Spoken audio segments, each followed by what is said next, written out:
Welcome to CSLDallas, a center for spiritual living. So, what are we doing here? What is our reason to be, our raison d'être? We are radically inclusive, spiritually progressive, and transforming lives. And whether you're joining us on Zoom or YouTube or Facebook, we welcome you to this community.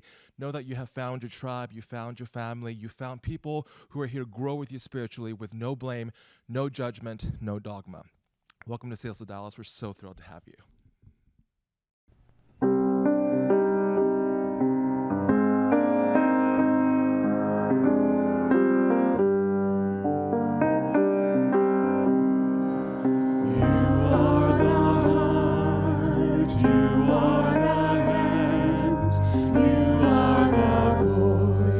Spirit on earth, and who you are, and all you do is a blessing to the world. You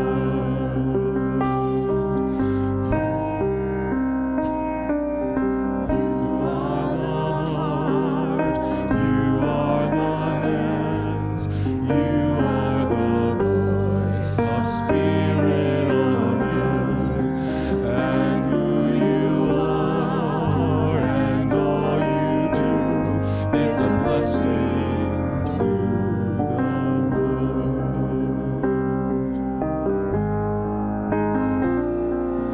We are the heart, we are the hands, we are the voice of Spirit on earth, and who we are, and all we do is a blessing to the world.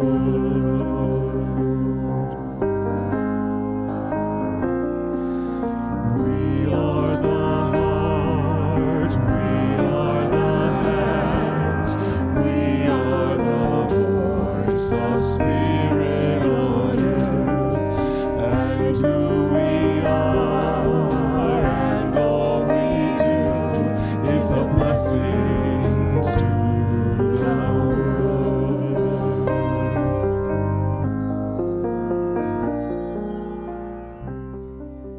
I invite us all to go within. Go within to that heart of the universe, of life itself. That which is the boundless love, unconditional love. It's the greatest power there is. Its sweep is irresistible, and nothing, no thing can stand against it. This is the heart of the universe. This is the heart of the world. This is the way in which life shows up as itself, for itself, through itself, because itself. And as life itself is this heart of the world, we each are it as well. We are the heart of the world. We are the hands of the world. We are the voice of the world, of life itself showing up. And as we show up as gratitude, grateful for this opportunity to be this causal presence, to be this conscious voice, to be the conscious hands in the heart of life itself, we show up as it. And so I speak the word right now, absolutely knowing that gratitude, that grateful heart of life itself is overflowing in each of our lives. We are living from this overflow, knowing that as we are grateful for all that is, that all is yet to be, because it's truly already here now, that we show up as this boundless love, and that gratitude and that love expands and grows and transforms our life and the life of everyone around us. This is that which we are called to be. And that is what we are. And so we be that. We be that gratitude. We be that love. And we be that heart of life itself. Right here, right now. And so it is.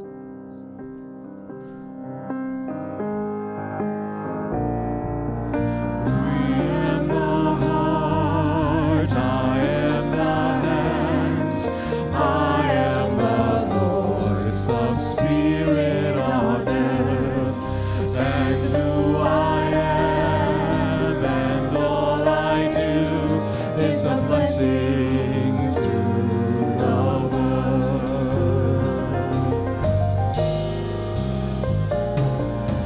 I am the heart, I am the hands, I am the voice of Spirit on earth.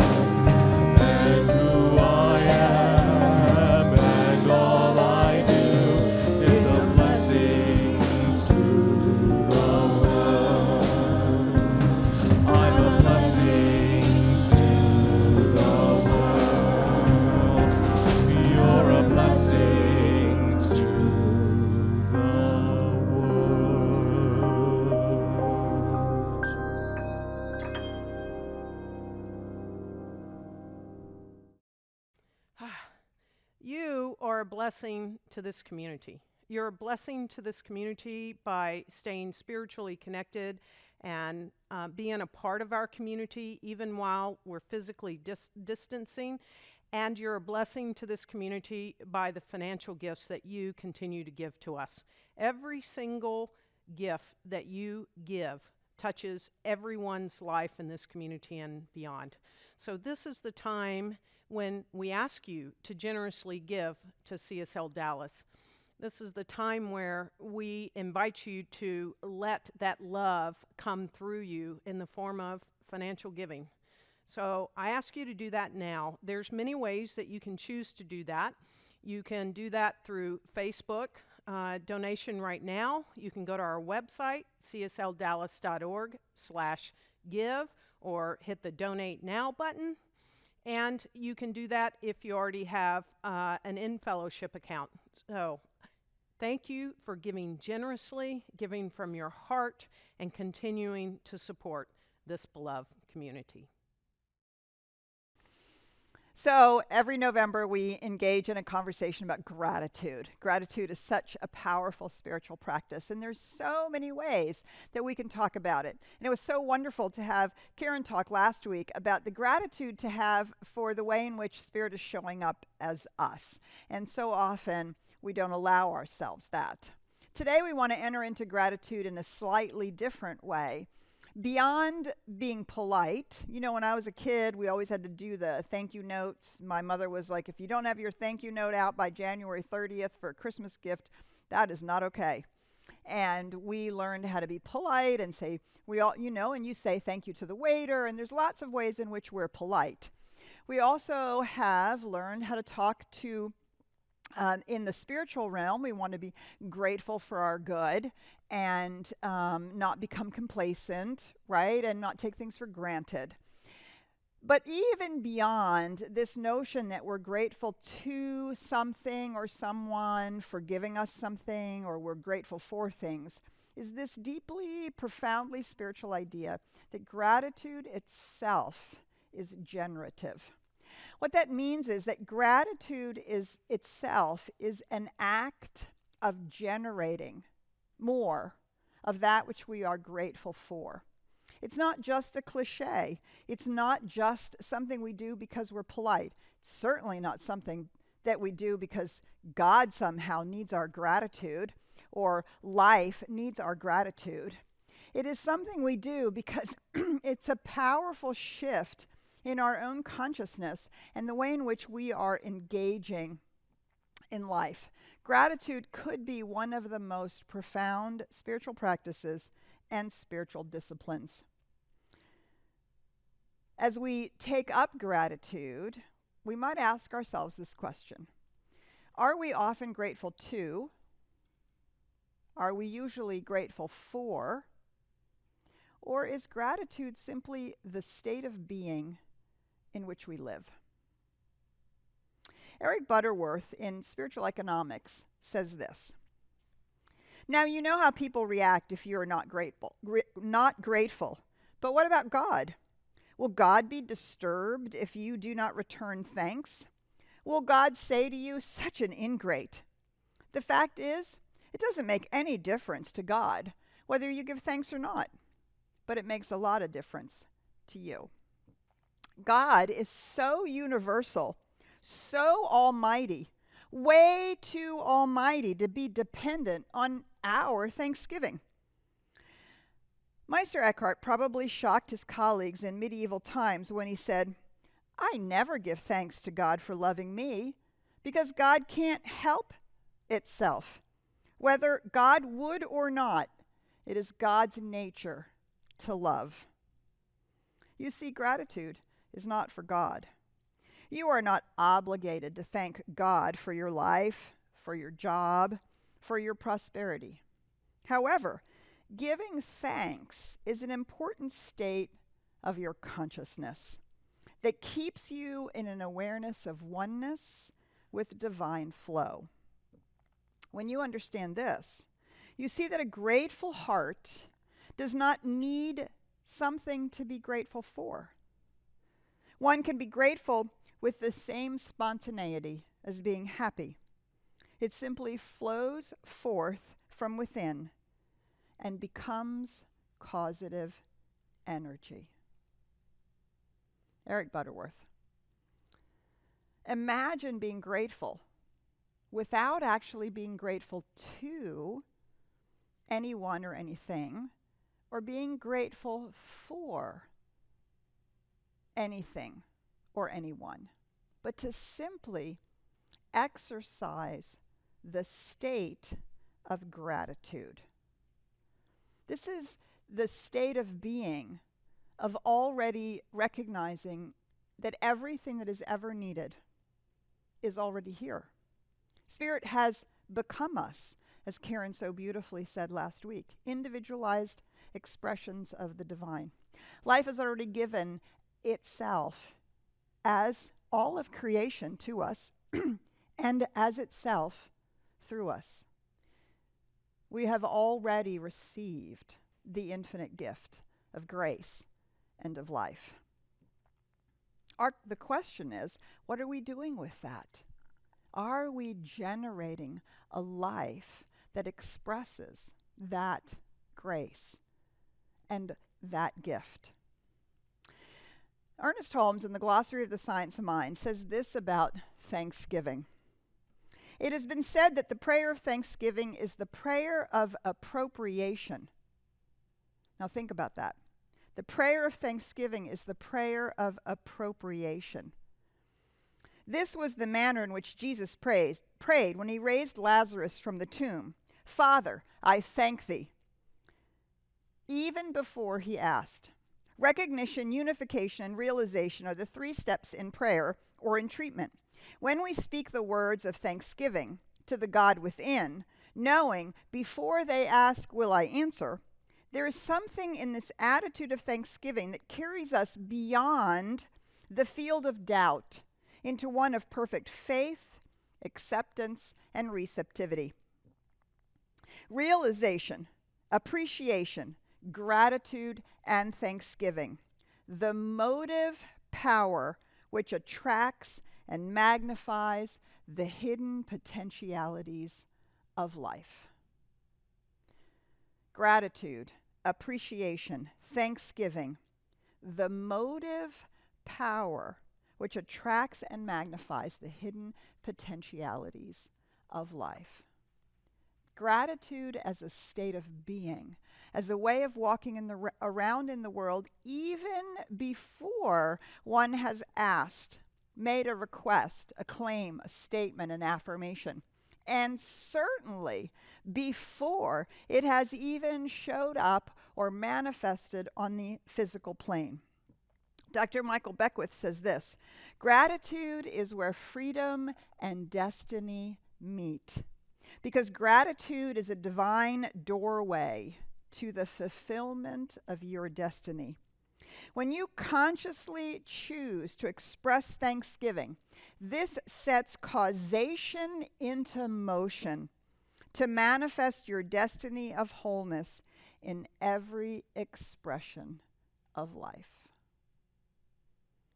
Thanksgiving marries freedom and destiny. Our freedom to be all that we came here to be, and our destiny of wholeness to express all that we came here to be.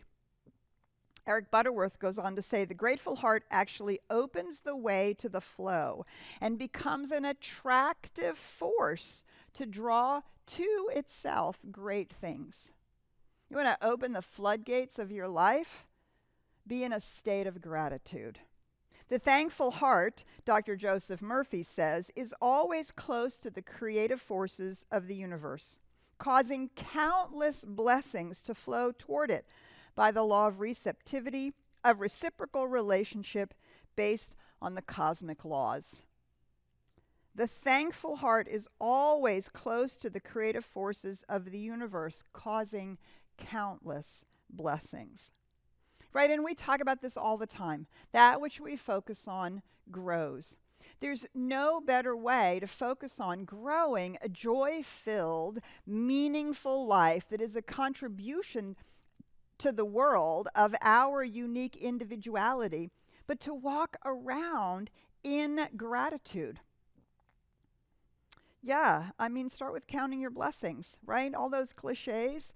There's actually something truthful about them. Sit down and count our blessings. And when we do that, the law of growth must manifest more of that which we are focusing on. And when we are in this place of gratitude for the bounty which life is already being as us, do you see, we are living in the already have consciousness. Jesus said, ask before you have asked, Jesus said, ask, believing that you have received, and you will receive.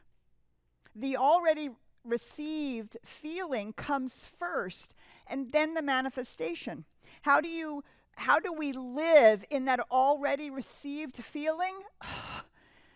The only possible place is deep and profound gratitude. Gratitude that it is already here now. Now, Dr. Wayne Dyer talks about ways in which we shut this causative or generative power down. He says this: gratitude is a way of experiencing the world with love rather than judgment. Right? We're loving our lives into being rather than judging what we don't have or what somebody else is doing or how it's not enough or how it's not okay. All those ways in which we judge our lives as opposed to loving them into more. He says the three most common obstacles to the attitude of gratitude originate in our mental processes. They represent a way of thinking that impedes gratitude. Are you ready? You might do a little mental check as we're going through this list of three. 1, fault finding. Fault finding in yourself, in your partner, in the people around you, in the work you do, in the job, in the politics, in anything. Fault finding. 2, complaining. Because what does complaining do? And what does fault finding do? Focus on what's not there. Focus on how it's not enough. Focus on what's not working. And that may or may not be true, but remember that what we focus on grows. And finally, taking what you have for granted. Fault-finding, complaining, and taking what you have for granted impede this generative quality that gratitude has. And then we're stuck with being grateful for something because we've received it, or grateful to someone because they've done something for us. But you see, now we're only in reaction to the condition. We're not actually being causal. We're not actually generating the very thing that we want to attract. So yes, count your blessings. In the science of mind, we say look for the good and praise it. Stop saying the 10 or 12 things that aren't good and focus on the 1 or 2 that are, if that's all there is. Now, I don't mean that you have to be grateful for the shit in your life. And you don't have to be grateful for the lessons. For God's sake, stop being grateful for one lesson after the other. What happens? That which you focus on grows. How grateful I am for this lesson. It's teaching me something. Oh, the universe says, yes, lessons teach you something. Let's just be grateful for the good that we have. And so we can something cannot be working at the way that we like. Instead of finding fault finding and complaining about it, we can actually turn our attention to those places in our lives that are working. Look for the good and praise it. And the more gratitude we have, the more generative we are to that state of being, of already having received. You see, even these areas that aren't working so well will fall in line. It's not about pretending that they're okay or making them okay because I've decided to be grateful for them. It is about a deep state of gratitude. And when we do this, we're literally retraining our brain and the synapses of our brain to take a positive and cheerful expectancy towards our life. We're refocusing our consciousness, and we are eliminating the old habits of fault finding and complaining. Diane Harmony in the 5 Gifts for the Abundant Life says this: gratitude is a distiller of emotions. When you give thanks, you are purifying your emotional response to life by focusing on love and leaving fear, doubt, worry, shame, or blame behind. The simple truth is that you cannot, at one and the same time, experience appreciation and any other emotional response. As you continue to be grateful, the reactions that are lesser, darker, or narrower weaken and lose their momentum, leaving you free to be light and love. Yes, emotions are very, very powerful in how we co-create life. Gratitude is a powerful distiller of these emotions into a way of engaging in life with the power that we choose, as opposed to fear, doubt, worry, shame, or blame. It shifts our focus. And I like to think of gratitude as juicing our lives, juicing our belief with a feeling, because gratitude and appreciation are, in fact, states of being. They're feelings that we experience in our bodies, in our heart, and in our minds. And when we're doing that, it changes everything. Finally, Ernest Holmes says this: the reason we can make our requests known with thanksgiving is because we know from the beginning that we are to receive. We are to receive, and therefore we cannot help being thankful. This grateful attitude to the Spirit puts us in very close touch with power and adds much to the reality of the thing that we are dealing with. Makes it real in our consciousness, because we are engaging in a causative process. We are engaging in a causative process. We're deciding to live in a grateful place, with a grateful heart, from a grateful state of being. And when we do that, we can't be in complaint. We can't be in fault finding. We can't be in it's never enough. We can't be in it's not working. And we utterly focus on that which is beautiful and joy-filled. It refocuses our energy. It refocuses our attention. And we see truth. And then we sing a beautiful song of life, of love, and of gratitude. Here's Robin Hackett singing that song for us.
Okay, so first of all, wow. I've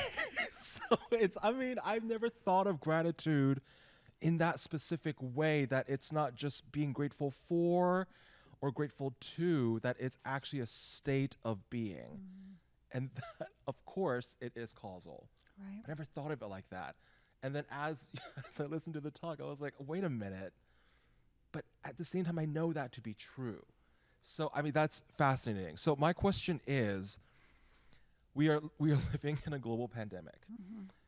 What if someone, this is not a what if, many people have lost their jobs.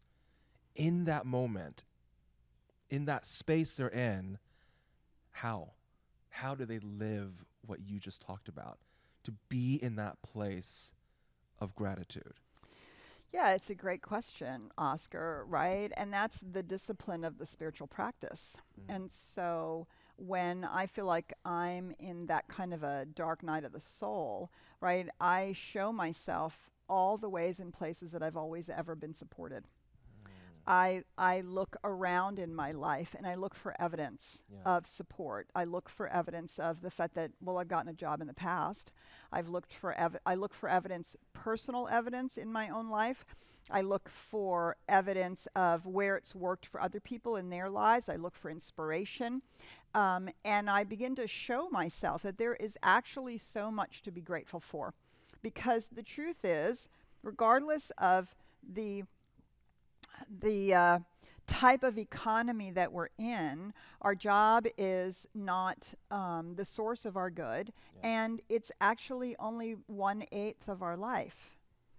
And so if I look at all the other areas of my life and I see, well, this is working and this, I'm grateful for that. And sometimes truthfully, I have to go outside and say I'm grateful for the sun and the air, and I see that that's never taken away. And I find myself in that state of being where I cultivate all of this experience of gratitude. And that keeps me from obsessing and focusing on, oh my God, oh my God, oh my God, oh my God, I don't have a job, I lost my job, I lost my job, I lost my job, right? And of course, like, what am I doing when I do that? I'm just inside and I'm giving all of my focus and attention to, oh my God, oh my God, oh my God. But gratitude causes me to pick my head up. It doesn't say this isn't happening, but it causes me to pick my head up and go, but wow, I have this relationship, or these people who love me, or and truthfully, for me, part of what I'm grateful for is my spiritual understanding. The fact that I have experienced oneness, that I've experienced the deep connection, and therefore I don't experience as much fear. And I am grateful for that. Oh my God, that's like, that gratitude just wells up in me when I remember how much I have experienced that. Exactly. That point makes me remember something. So we've actually had this talk before, Petra and I. And I told her I was in bed and just like spiraling, one of those like anxiety attacks where I'm just like thinking about like all the things that could go wrong, that are going wrong. And I remember one of your talks, and it just said, just be aware that you're having those thoughts. And then immediately I went to, I'm so grateful that I'm laying next to a man who's my husband. And I was like, oh. Yes. And it kind of like hiccuped that spiral. Yes. I'm grateful for my dogs and they're sleeping next to me. Even though they're a hot mess, I still love them. But suddenly I was like, oh, wait a minute. And then it just kind of snowballs. Yes. So when you said gratitude is causal, I was like, of course it is causal. Right, because in that moment, you're lifting yourself out of that spiral. Yeah. And you're deciding that you're going to focus on the fact that life works. Yeah. As opposed to the spiral, which focuses on the fact that life isn't working. Exactly. Or doesn't work. And gratitude completely shifts that energetic, and it shifts our consciousness. It shifts everything. And that's why, you know, so many spiritual disciplines talk about a gratitude journal. Where you just keep over and over and over and over again documenting for yourself the gratitude that you experience in your own life, so that you can pull it out when you're spiraling. Exactly. Or when you find yourself in the dark night of the soul. Gratitude, it keeps us from being myopic, right? We can see a much larger picture. And then it causes us to be causal toward that which we choose as opposed to towards that which Yeah. we don't want. I mean, this is fascinating because last year at Thanksgiving, our Thanksgiving service, BB spoke a little bit. BB was one of our newest practitioners. She's amazing. We love her. But she said, you want good? You want your highest good? Be grateful. Yes. And she went through this list of, and she just said, be grateful.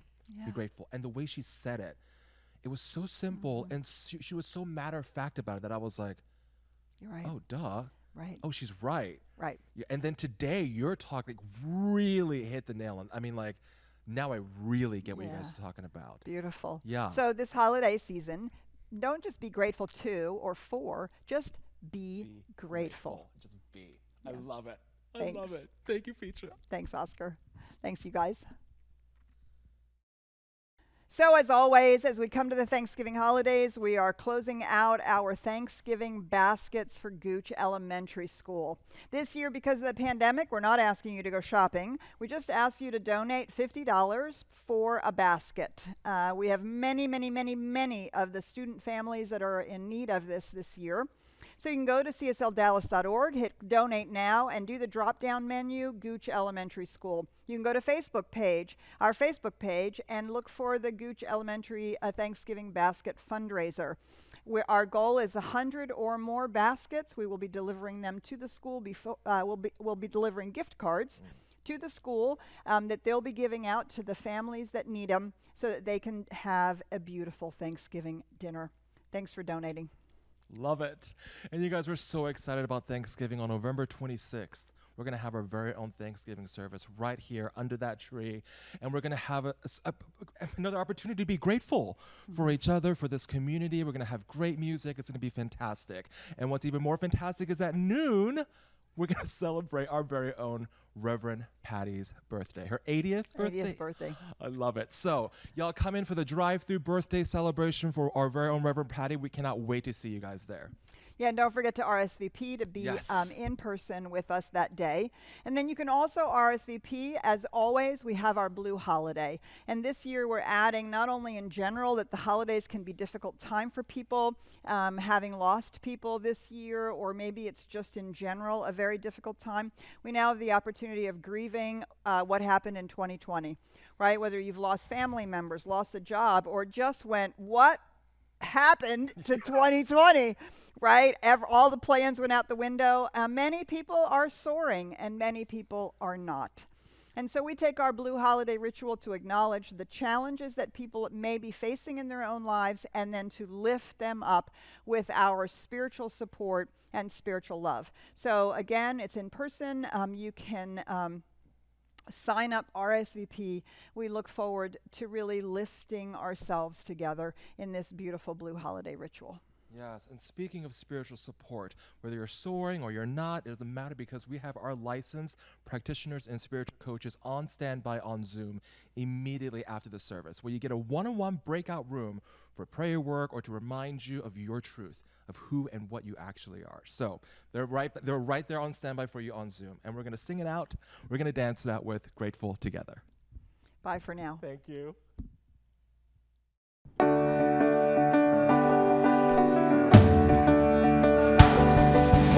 In this moment.